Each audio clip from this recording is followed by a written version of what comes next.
For me, Manchester City are out of the title race. They're just not good enough. But I think Arsenal have that quality despite dropping points.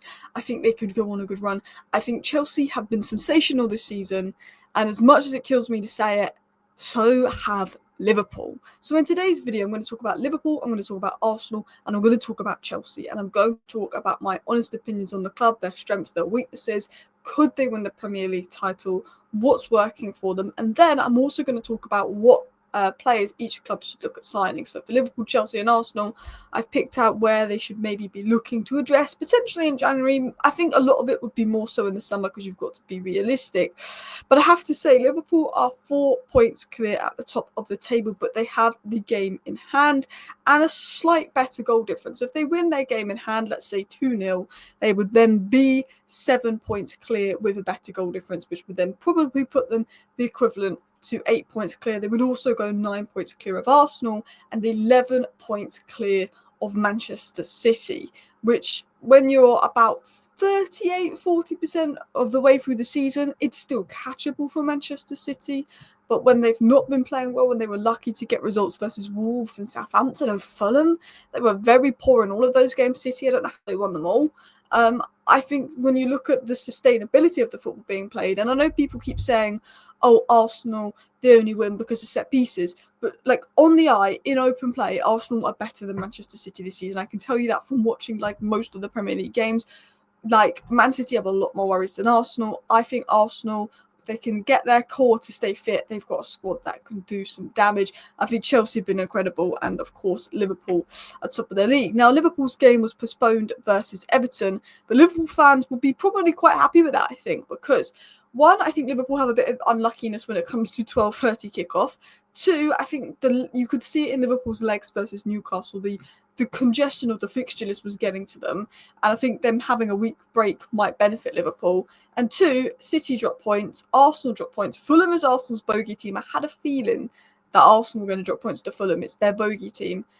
But could Chelsea pose a threat? Because I think because of, Arsenal being the biggest and City being the two teams that have been in the title race the last 3 years, Liverpool may write off Chelsea and be more concerned about Arsenal and City because of the history. But if you watch football on the eye, Chelsea is second because they deserve to be second. It's not like they've been getting a bit lucky, getting a bit jammy, and Maresca's been overperforming and it's going to catch up to them. I said I thought Aston Villa would drop off this season because I felt they overperformed a bit last season in terms of their performances, and it catch up to them. It's starting to do that. For me, Chelsea is second because they've been phenomenal and they deserve to be second. Now, because Liverpool didn't play at the weekend and I didn't do a video speaking about Liverpool, I'm going to start by talking about Liverpool, who I think they should sign. I'm going to then talk about Arsenal, who I think they should sign, then Chelsea, who I think they should sign, etc. Because I want to talk about all teams. So we're going to start by talking about the team I really, really, really, really, really, really, really hope doesn't win the league. Liverpool Football Club. And as I said earlier, they looked exhausted versus Newcastle. Now, people spoke about Arsenal and injuries, people have spoken about City and injuries, but I think Liverpool have had injuries as well. And I feel like because Liverpool are doing well, people aren't speaking about their injuries as much as other teams. It's not like Liverpool have been lucky with injuries in their top. Alisson, they had Trent's obviously come back now, but they lost Trent, Alisson at the same time, which is like the best right back in the world and the best goalkeeper in the world. Chiesa, the new signing's not even played, let's be honest. He has played a couple of minutes. Jota's very clinical and probably better than Darwin Núñez in that striker role and probably starts. Conor Bradley is a big loss just because of the fixture list being so hectic now that, Slot may want to rotate, especially if Trent's coming back from injury. Konate, obviously probably been the best centre-back in the league this season, is out, is a big loss. And then McAllister being suspended is a bit of an L, but Curtis Jones can step in his place. But I think Liverpool have had issues with injuries, and I think their squad is a little thin because you've got to think they lost Matip and they lost Thiago, which were big losses. I think Núñez has just not hit the form. Robertson, I think, is a good player, but hasn't been at the level he needs to be, I think. And there's just a drop-off there in Liverpool. I feel like it's Salah is the guy that's really helping Liverpool out a lot at the moment. But I think a lot of the players like Kelleher that's stepping for Alisson, I know we made a mistake recently, have been fantastic. Curtis Jones coming in. I think Harvey Elliott. Do you know what? I think Harvey Elliott's going to be very good under Arne Slot. And I think Liverpool fans have things to be excited for with Harvey Elliott. I think Gravenberch, Curtis Jones, Harvey Elliott, if you feel free, could work quite well, weirdly. Anyway, I think Liverpool's squad is thin. And I think they've Slot has done well to adapt due to injuries. And I think what Slot has done is he's come to Liverpool. He's not really had any new signings. He's obviously inherited a very good squad, and Liverpool's recruitment have done a fantastic job. And obviously they did all the data, Michael Edwards, Richard Hughes, to bring Slot in and have similar principles to Klopp, that he's taken on the squad really well. But he's profiling the players correctly to get the best out of them. He's playing Gakpo more so on the wing because I think Gakpo is better on the wing. He's looked at Gravenberch's physical and technical qualities and moulded them into his DM, because while Endo was one of Liverpool's best players last season who played at DM, Slot doesn't want that kind of DM on his team. He wants someone that's a bit better on the ball, and I think he's gone to Gravenberch and he's profiled that incredibly well. You've got Salah, who's probably the best player in the league right now. Van Dijk is on top form, and Gravenberch's been outstanding. When Konate and Gravenberch have stepped up and been as good as they've been this season, unbelievable. When Van Dijk is on top form, I mean, he was ridiculously good in that Manchester City game. And then obviously Salah being Salah, that's, when their top players are performing, Liverpool are insane. Because everybody knows that Salah right now probably could be the best player in the world in terms of how good he's been this season. I'm saying this as a Man United fan. Unbelievable player. Gakpo and Diaz have put in strong performances as well from time to time. Jones, Bradley, Gomez have stepped up when needed. I think, to be honest, the most disappointing one for me has been Darwin Núñez, because I do think he's got the fundamentals to be a good player, and I think a lot of it is in his head. I think he overthinks and stuff, but I think he misses too many big chances. I think he runs like a mad dog. He works hard for the team, and I think he gets too much stick. But I think a lot of it is in his head, and I think there's a mentality thing and a finishing thing when it comes to the big clubs, because I watched him at Uruguay and Copa America, thought he was excellent. I think Andy Robertson, will need to be upgraded, and I think Darwin Núñez could contribute more. But I think what Liverpool have in terms of the players they have available, in terms of the manager and Slot's ability to change tactics at halftime to win Liverpool games, manage his team well, make the right substitutions. I think Liverpool are in good hands, but they dropped off massively in April last year because I think the exhaustion got to them. And I think Slot would need 1 or 2 signings in January if possible, because I think the exhaustion could just catch up to them and they could wear out a little bit. Now, if I look at what I think Liverpool would personally need, I think Omar Marmoush is obviously the one they've been linked to. I think he would be a fantastic addition because he can get involved in play and drop down and link quite well. And I think Salah said his favourite ever player to play with was Firmino. Now, if you look at Firmino, he's very similar to Cunha and João Pedro. He's more of a centre forward. He's not really a striker, but he's not really a 10. He plays between the striker and the 10 role, and he's someone that can drop deep and facilitate the wingers. I think, and they're also quite clinical and good players. So you've got Cunha, you've got João Pedro, who can be that kind of player. And apparently, I read somewhere, and I don't know how true this is, but Liverpool originally wanted Nkunku, but Klopp wanted Núñez. So they went and got Núñez. But Nkunku was more the profile of player that was similar to Firmino, Cunha, João Pedro, whereas Núñez was more of a run on behind. Now, I think Victor Gyökeres could be very, very good because he's clinical, and I think Victor Gyökeres, with his running power, he's an absolute monster. He runs so much. I think Victor Gyökeres looks like the better version of Núñez in terms of Núñez with the running power, but it's just more clinical and everything. But I think any of those strikers would be a fantastic addition to Liverpool. I think they need to look at a long-term Robertson replacement. Profile for profile, Anthony Robinson really reminds me of Robertson. So defensively solid, so solid going forward. Left back version of Conor Bradley, Robertson regen. I think Anthony Robinson would be fantastic. I know he's a little bit older, he's 28, but he's ready-made in the Premier League, he's proven now. I think Kirkes is fantastic. He was unbelievable in that game versus Tottenham, unbelievable in the game versus Manchester City. Really gets up the flank, athletic, aggressive. I think Aït-Nouri going forward is good, but there is definitely defensive vulnerabilities there. But it could work well, and I think Loco is a very good young player in the Ligue 1. But I think with Robinson and Kirkes, they would be my top 2 picks for Liverpool because you know what they can do in the Premier League. My top 2 picks for DM would be Zubimendi and Stiller. Now, Gravenberch has been phenomenal this season, but if something happens to Gravenberch, I think Liverpool could be in trouble. Now, what I see it is if you bring Zubimendi in, you've got Zubimendi, Gravenberch, and the Curtis Jones, or Zubimendi, Gravenberch, McAllister midfield 3 would probably be a midfield 3. And then you've got Szoboszlai, Curtis Jones, and Harvey Elliott, who can all come into that midfield, and you've got 6 good midfielders and you've achieved really good depth, and that's how you would compete and stay at the top. I think Wharton and Varela could also be ones to look at, but it depends on form and if they can make that step up. And then I also felt that you should have probably made a long-term Matip replacement. For me, left-back and striker stand out for me, and it's crazy that I haven't named Anthony Gordon or a winger here, because I did think in the summer a winger could be needed. But with how good Salah's been, and with Diaz and Gakpo competing on the left, and I guess Chiesa's competition for the right, I don't think wingers as big as priority as it could be. I do think someone like Kudus could be good. I think Anthony Gordon could be good. Like, if you could get a Kvaratskhelia, go for it. He's unbelievable. There's Gittins, there's Dibling. I think if Liverpool got a winger, I think they could do with it as well. But I just thinking, because Joe Gomez has been good. Kwanzaa, I feel for him. I feel for Kwanzaa. But I do think maybe just because Konate does have a bit of an injury record, which has been quite good so far this season until now. There's Murillo, there's Schlotterbeck, there's Branthwaite. Again, I don't know what would happen with Branthwaite. Would Everton sell to you guys? But I think Liverpool could do with that. Now let's talk about Arsenal. I've just realised I've been waffling for like 10 minutes. So generally, when it comes to Arsenal, I think Timber, Odegaard and Saka, that right half space side, if the team is solid. I don't think there's a better right-hand side in the league. I mean, to be fair, Trent and Salah, you can't beat Trent and Salah, but in terms of the dynamics and the balance and everything, Timber, Odegaard, Saka, that right-hand side is ridiculously good. Ridiculously good. Trent and Salah on paper better players, of course, but unbelievably good. And I think Timber does a job on the left, but when Timber's on the right with Saka and Odegaard, the way Arsenal can flow, build up the dynamics is fantastic. Saliba and Gabriel, when they play together, unbelievable. I think they dropped points to Fulham because Kiwior is not Gabriel. And Raya, obviously, you know, they've got a core. They've got the goalkeeper, the two centre-backs of the core, and they've got a fantastic right-hand side. You know, Havertz can bag goals. It's the left-hand side that you're talking about. It's the left-back, the left centre-mid, and the left wing. I think Partey's been good at DM this season. He's probably had a better season than Rice, but I think Declan Rice, in terms of long-term plan, can be the DM and will be the DM, and I think he's a very good player. I think Calafiore is more important than he gets credit for. He's only started about 5-6 games for Arsenal in the league, but I felt that Arsenal's left-hand side builds up better and the dynamic of the team flows better on the left-hand side when Calafiore is there. I think Calafiore hasn't been like, crazy, groundbreaking, 10 out of 10. But I think the team looks better and more balanced with Calafiore in there. I think Marino's, a couple of times he's come on, I think he's been really good.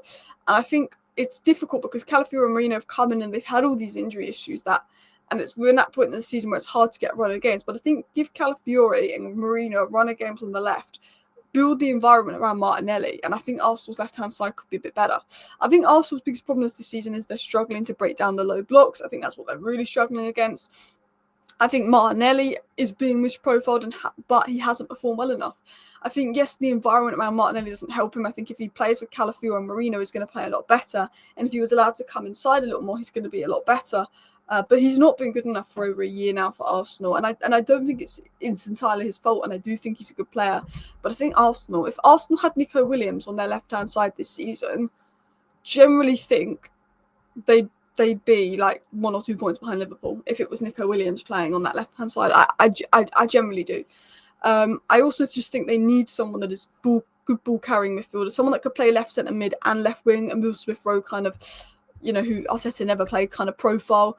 I think they could look potentially at a left winger and a left centre mid. I think Marino could be a really good signing for Arsenal, but I do think there's something missing on that left-hand side. And I think missing Calafiore and Gabriel was what did cost them against Fulham.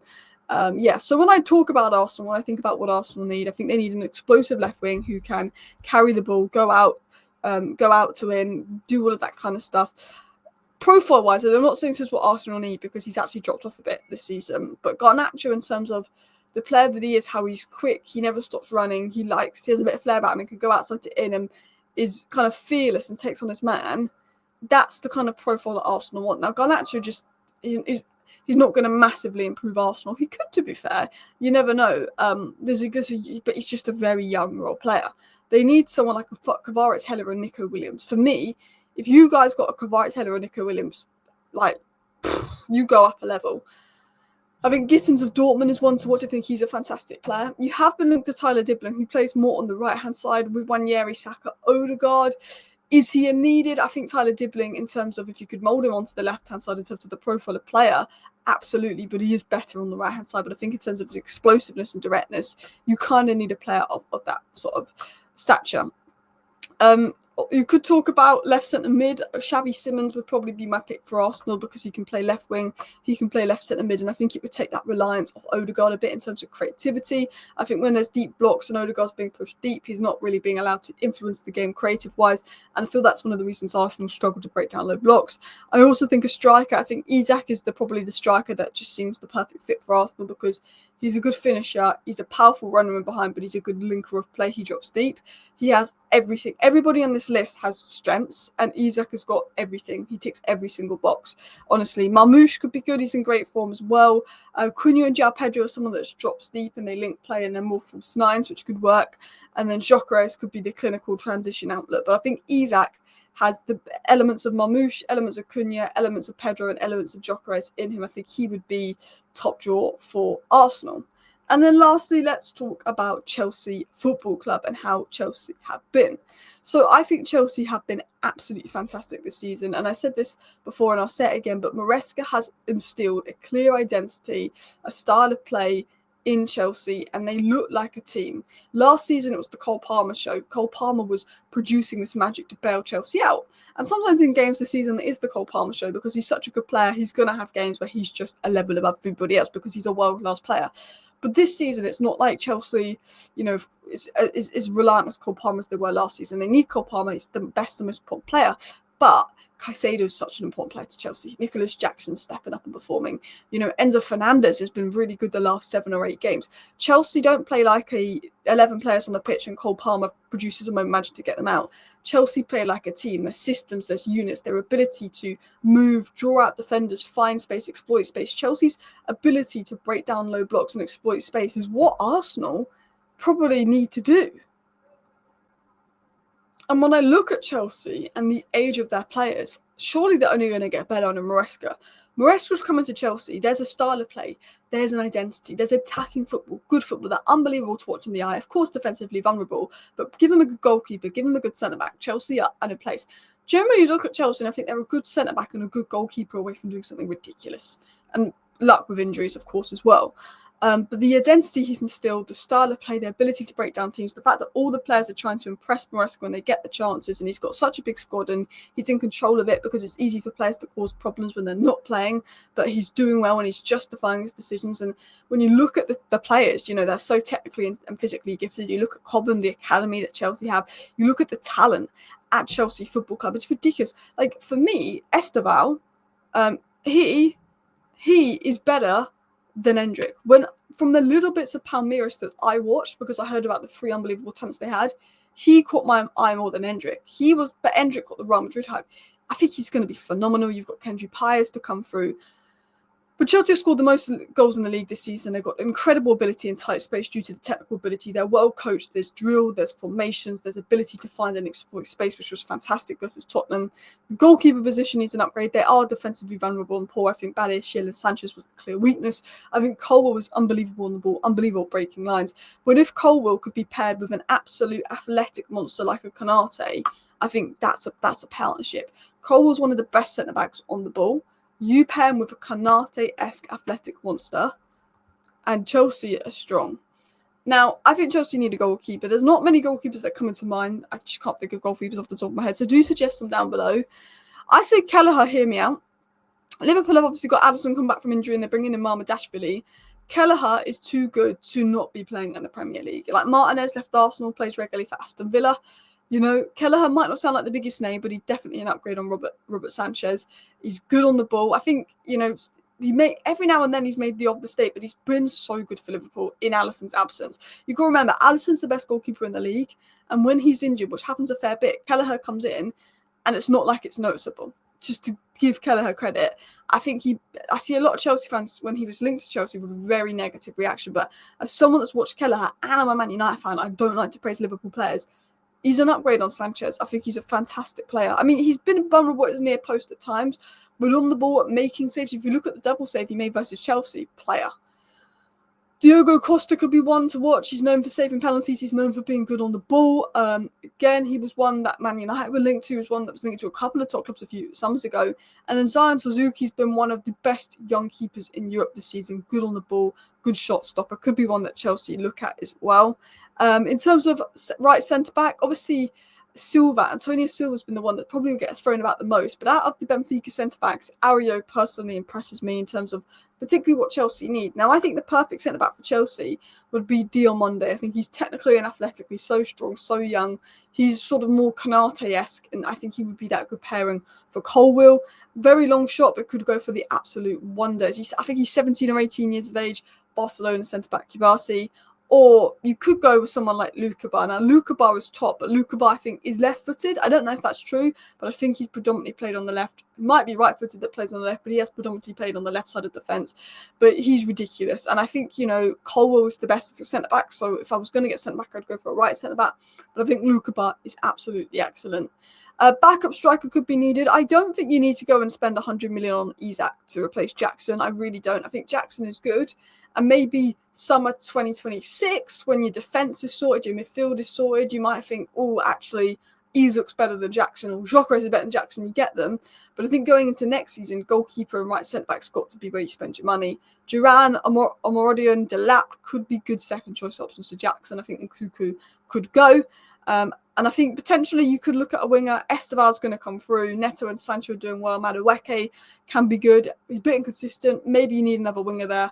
But I think it's right centre-back and goalkeeper, which is the only two positions that I think Chelsea really need.